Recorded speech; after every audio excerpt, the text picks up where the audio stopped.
Պարոն Հակոբյան, ինչ եղավ, միջնորդությունը քննարկվեց, ինչ պարզվեց, ինչ օպերատիվ տվյալների էր հղում տալիս դատախազը։ Դռնփակ դատական նիստով ա եղել, շատ մանրամասներ չեմ կարող պարզաբանել, բացահայտել, մեղադրանքի կողմի միջնորդությունը մերժվեց։ Մերժվեց։ Այո։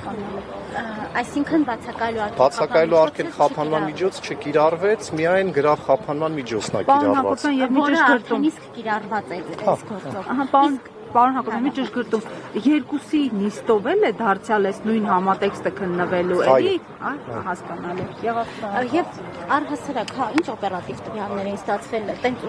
կար ինչ-որ փաստական հանգամանք, որ ումից էին էլի ստացել։ Ես ասեմ, նաև։ եթե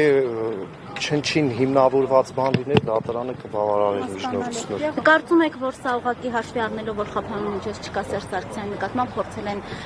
հիմք ստեղծել, որպեսզի նորից կիրառվի այդ բացակայելու Ինչ որ փորձել են, ամեն դեպքում չհաջողվեց։ Կարծում եք մյուս գործով էլ չհաջողվի։ Չեմ կարող ասել։